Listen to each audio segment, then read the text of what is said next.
कैसे हैं आप लोग। आप सबका वेलकम है मेरे यूट्यूब चैनल में और मैं एडवोकेट रेखा सिन्हा आप सबका वेलकम करती हूँ।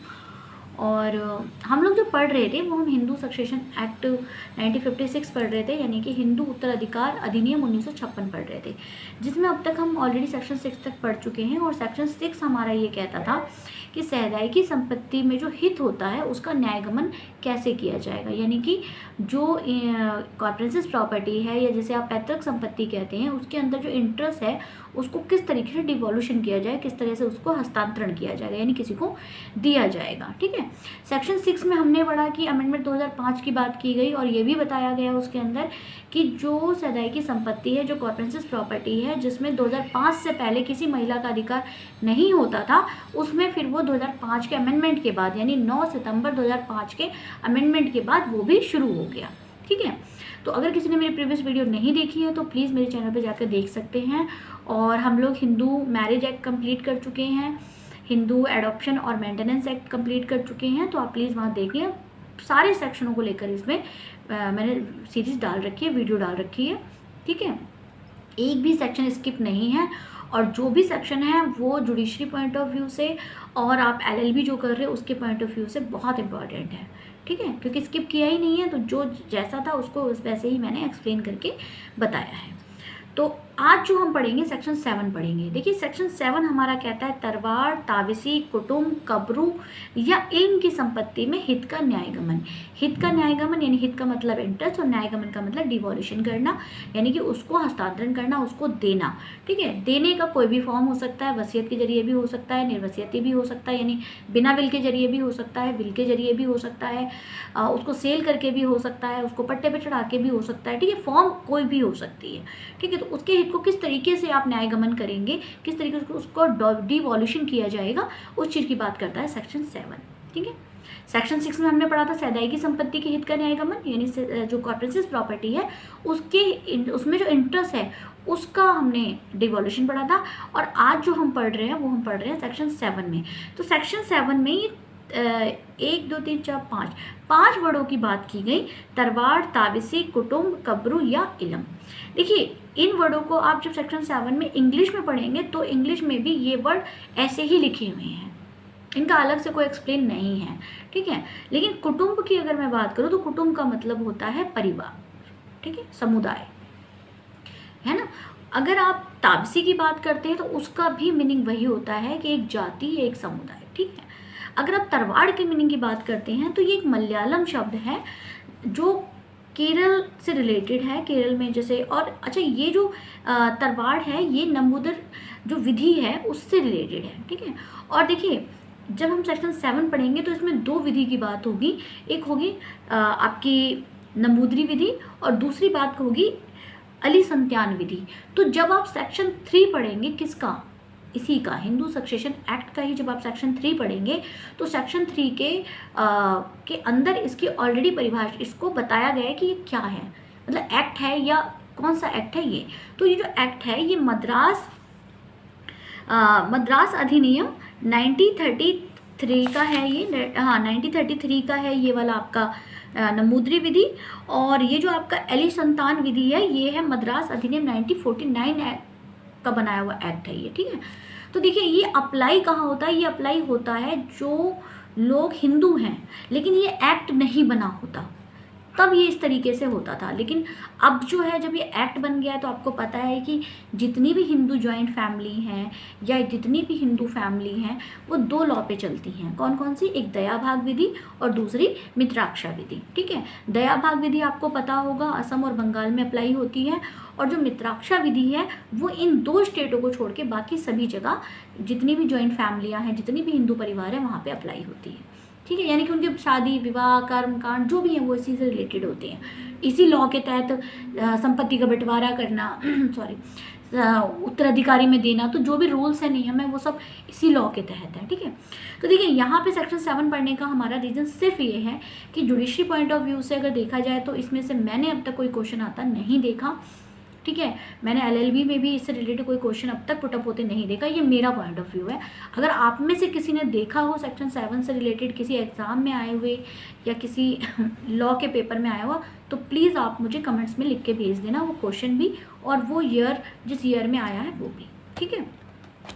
ताकि देखिए ज्ञान बांटने से बढ़ता है, कुछ चीज़ें मुझे पता है वो मैं आपको बताती हूँ, और अगर आपको कुछ पता है तो प्लीज़ आप वो मुझे बताएं, है ना।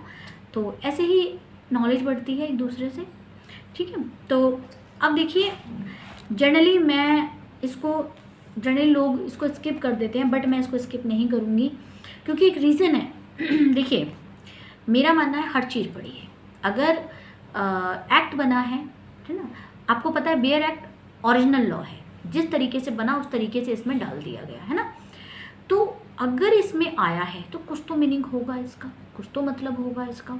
तो प्लीज़ मेरी आप सबसे रिक्वेस्ट है कि जब भी आप बेयर एक्ट पढ़ें या आप जब भी बुक पढ़ें, चाहे वो किसी भी राइटर की पढ़ें, तो कुछ भी चीज़ स्किप ना करें। एक एक चीज़, अगर वो एक एक वर्ड लिखा हुआ है उसको आप पढ़ें। मैं मानती हूँ कि समय लगेगा, हमें लगेगा यार शॉर्टकट नहीं है एकदम फटाफट ना, तो शॉर्टकट देखिए ज्ञान का, नॉलेज का कोई शॉर्टकट नहीं होता है ना। आप जितना डीपली पढ़ेंगे आपको उतना ज्ञान आएगा, ठीक है। तो ज़्यादा बातें ना करते हम लोग सेक्शन 7 पे आते हैं, क्योंकि वीडियो फिर बहुत लंबी हो जाएगी और आई होप शायद आप लोग बोर भी हो जाएं। तो प्लीज़ मेरी वीडियो से बोर मत होइएगा और हम इसको पढ़ते हैं। तो देखिए सेक्शन 7 कहता है तरवाड़, तावसी, कुटुंब, कब्रू या इलम की संपत्ति में हित का न्याय गमन, ठीक है। तो तरवाड़ जो है वो एक मलयालम शब्द है, ठीक है। और ये जो शब्द है ये एक तरीके का आप कह सकते हैं कास्ट से रिलेटेड है ना, ठीक है। और जो रिलेशन इसका होता है वो होता है नंबूदरी विधि, ठीक है। और नंबूदरी विधि क्या है, ये मद्रास अधिनियम एक्ट 1933 का है। और इसको हमने ऑलरेडी देखिए, जब आप सेक्शन 3 की वीडियो देखेंगे मेरे सेक्शन 3 की वीडियो में, और आप एक्ट भी देखेंगे तो उसमें इसको बताया गया है, ठीक है। जैसे मित्राक्षा विधि हो गई है ना, दयाभाग विधि हो गई, सेम इसी तरीके से ये एक्ट था मद्रास अधिनियम 1933 का, है ना, जो नंबूदरी विधि के कह के हुआ। दूसरा एक आया अलीसंत्यान विधि, है ना। तो अलीसंत्यान विधि भी मद्रास अधिनियम एक्ट 1949 का है, ठीक है। तो ये दोनों जो एक्ट हैं ये तब अप्लाई होते अगर कोई हिंदू होता और उस समय ये जो हमारा अधिनियम सक्सेशन अधिनियम एक्ट है ये लागू नहीं हुआ होता। तो उस टाइप की बात को लेकर सेक्शन 7 को कहा गया। तो हम इसको ज़रा डिटेल में पढ़ लेते हैं। तो देखिए तरवाड़ मैंने आपको बता दिया, मलयालम शब्द है जिसका मतलब कास्ट होता है, समुदाय आप कह सकते हैं, जाति कह सकते हैं। तावसी का भी वही मीनिंग होता है, जाति समुदाय। कुटुंब आपको पता है फैमिली होती है, समुदाय, यानी इन सब के मीनिंग वही हैं, ठीक है। कब्रू ये भी एक जाति और समुदाय ही है।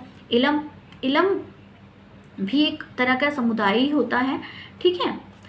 तो अब बात आती है कि इनकी जो संपत्ति है, जहाँ सेक्शन 6 में हमने पढ़ा था सैदाई की संपत्ति का, है ना, अब हम सेक्शन 7 में कौन सी संपत्ति की बात कर रहे हैं, वो कौन सी संपत्ति किससे रिलेटेड हो, किस कास्ट के समुदाय से रिलेटेड हो, जो तारवाड़ हो, ताविसी हो, कुटुंब हो, कब्रू हो, इलम की संपत्ति हो। देखिए सेक्शन 7 में इन वर्डों को इंग्लिश में भी आप इन वर्ड को ऐसे ही देखेंगे, इसको इसका कोई मीनिंग नहीं लिखा गया है, ठीक है। ये मीनिंग जो मैंने आपको बताया है ये गूगल पे सर्च करके मैंने आपको बताया कि इसका मीनिंग ये निकलता है, ठीक है। नहीं तो एक्ट में इसका कहीं कोई मीनिंग नहीं है। जो तारवाड़ है तो तरवाड़ी लिखा हुआ है, तापसी है तो इंग्लिश में तापसी ही लिखा हुआ है। कुटुंब भी लिखा है। कुटुंब को आप लोग अगर बहुत से जो बच्चे हिंदी मीडियम को उन्हें पता होगा, कुटुंब का मतलब समुदाय, फैमिली, है ना, सदस्य, ये सब होता है। अब इलम की संपत्ति में हित का, यानी इनसे रिलेटेड जो कोई प्रॉपर्टी है उसमें हित है, यानी जो इंटरेस्ट है उसको डिवोल्यूशन कैसे किया जाएगा उसकी बात करता है सेक्शन 7, ठीक है।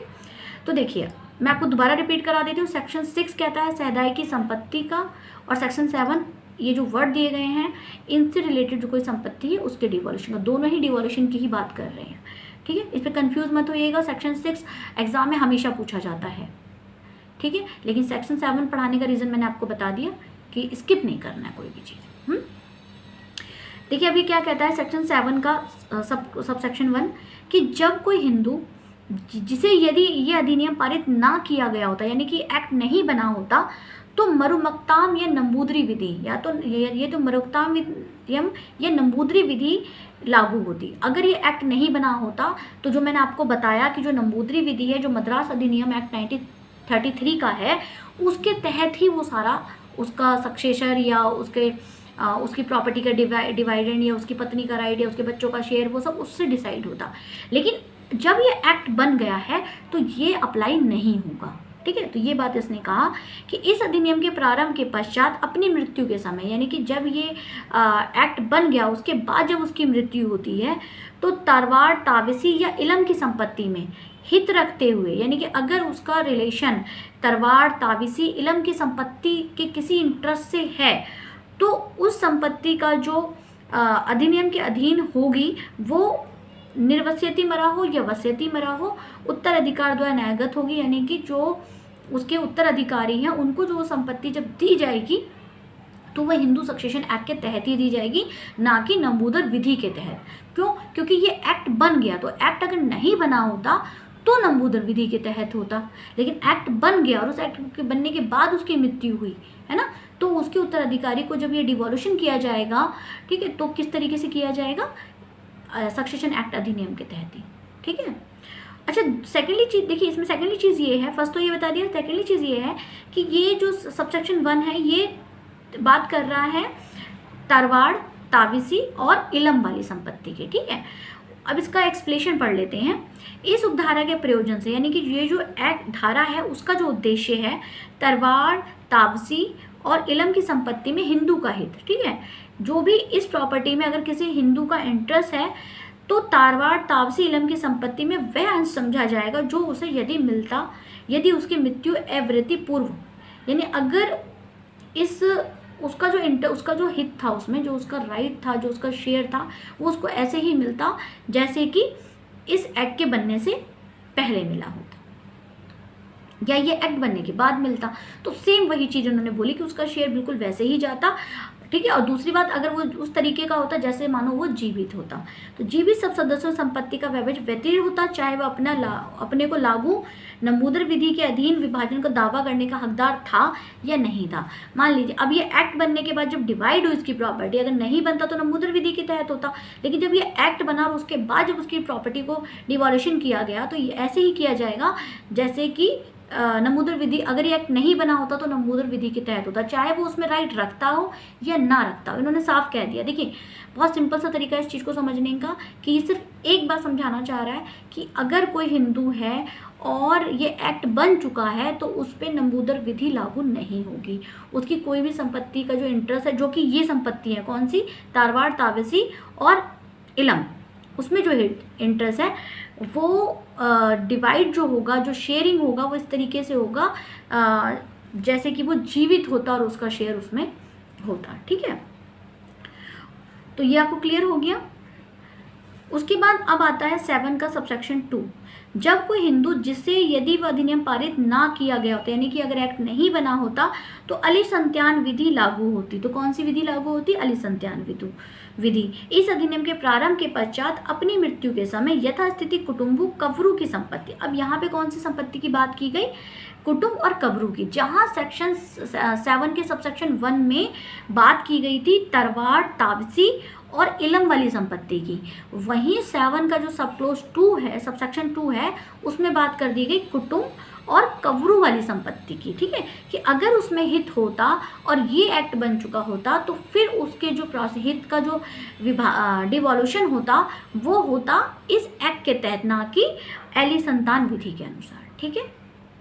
अब इसका एक्सप्लेनेशन देख लेते हैं। एक्सप्लेनेशन देखिए ज़्यादा कुछ नहीं है, सिंपल सी बात ये वही कह रहा है जो 7 के 1 का एक्सप्लेनेशन कह रहा था कि भाई अगर कोई भी प्रॉपर्टी है और वो जीवित सदस्यों में जो संपत्ति विभाजन होगी वो उसी तरीके से होगी जैसे कि इस एक्ट में बताया गया है, चाहे भले वो असंत्यान विधि के द्वारा राइट होता उसका या नहीं होता, ठीक है। यानी उसको बिल्कुल ही ख़त्म कर दिया गया। क्यों? क्योंकि ये एक्ट लागू हो गया, ठीक है। अब इसके बाद हम पढ़ते हैं 7 का सबसेक्शन 3। सबसेक्शन 3 का क्या कहता है कि उपधारा 1 यानी सबसेक्शन 1 में जो बातें दी गई हैं, कौन सी बातें, कि जो तरवाड़, ताविसी और इलम की जो संपत्ति में हित था वो नंबूदर विधि के द्वारा अप्लाई नहीं होगी, लागू नहीं होगी अगर ये एक्ट बन चुका है। तो ये कह रहा है अगर वो सारी चीज़ों के है और प्रारंभ के पश्चात स्थामदार मरे। देखिए स्थामदार को अगर हम इंग्लिश में बात करेंगे तो इसका मीनिंग स्थामदार ही है, ठीक है। कुटुंब के सदस्य स्थानदार वासियों को न्यायगत होगी, यानी कि उसके जो भी फैमिली के सदस्य हैं, जो उसके वहाँ पे जितने भी उसमें सदस्य हैं, उनको क्या होगा, वो बटेगी और किस अंश जो मिलेगा वो उनको उसी तरीके से मिलेगा जिस तरह से इसमें बताया गया है। ठीक है, पृथक तौर पे धारित करेगा, यानी अलग अलग तरीके से फिर वो उसको ग्रहण कर लेगा। स्पष्टीकरण देखिए इसका क्या कहता है। इस उपधारा के प्रयोजन से स्थामदार के कुटुंब के अंतर्गत उस कुटुंब की, चाहे वो विभक्त हो या अविभक्त, या तो जुड़ा हुआ हो या अलग हो, हर शाखा आएगी जिसमें पुरुष सदस्य यदि अधिनियम पारित ना किया गया होता, यानी कि अब इसमें हर वो आएगा, चाहे वो जुड़ा हुआ हो चाहे वो नहीं जुड़ा हुआ हो, वो पुरुष सदस्य की जो शाखा है वो इस अधिनियम पारित ना किया गया होता तो होता। ठीक है, यानी कि अगर इस एक्ट को बनने से पहले जो भी तरीका था, अगर ये एक्ट नहीं बनता तो उसी तरीके से लागू होता। किसी रूढ़ी प्रथा के आधार पे स्थान के उत्तरवादी होने का हकदार होते, यानी कि देखिए अब मान लीजिए, इसको एक लाइन को मैं आपको क्लियर कर देती हूँ कि मान लीजिए कोई पद है और ये कहते हैं भैया पहले बाप को मिलेगी, फिर उसके बेटे को मिलेगी, उसके पोते को मिलेगी, उसके परपोते को मिलेगी। तो ये कह रहे हैं अगर ये एक्ट अप्लाई नहीं होता तो जिस तरीके से ये चल रही है सीरीज उसी तरीके से चलती, जो उनका हक है वो इसी तरीके से उनको उत्तराधिकार तौर पर मिलता। ठीक है, तो आई होप आपको सेक्शन 7 समझ में आ गया होगा। जुडिशरी पॉइंट ऑफ व्यू से कोई इंपॉर्टेंट नहीं है ये, और मैंने आपको बताया कि अगर इससे रिलेटेड कोई क्वेश्चन अगर आपको कहीं दिखा हो किसी में, तो प्लीज़ आप मुझे कमेंट्स बॉक्स में लिख दें ईयर और वो क्वेश्चन। ठीक है, और अब हम जो नेक्स्ट सेक्शन है वो सेक्शन 8 है हमारा, वो हम नेक्स्ट वीडियो में पढ़ेंगे। और देन एक चीज़ और, हाँ, कि मैं हर सैटरडे एविडेंस की सीरीज़ लाने वाली हूँ जिसमें हम हर सैटरडे एविडेंस पढ़ेंगे। तो मेरी कोशिश रहेगी कि हम लोग एविडेंस को भी इसके साथ साथ पढ़ते चलें, ठीक है, जिससे हमारे एविडेंस के सेक्शन भी हमारे क्लियर हो जाएं। तो आई होप आपको वीडियो अच्छा लगा होगा, और अगर आपको अच्छा लगा तो प्लीज़ लाइक करें, सब्सक्राइब करें मेरे चैनल को। और हाँ, अगर आपकी कोई भी क्वेरीज़ हैं, कुछ भी आपका क्वेश्चन है, चाहे वो लॉ से रिलेटेड हो, लीगल एडवाइस से रिलेटेड हो, ठीक है, किसी लॉ क्वेश्चन से रिलेटेड हो, या इस एक्ट के सेक्शन से रिलेटेड हो, या अदर किसी भी सेक्शन से रिलेटेड है, तो आप मुझे कमेंट बॉक्स में लिख सकते हैं, मैं आपको उसका रिप्लाई कर दूँगी। तो थैंक यू, गुड बाय।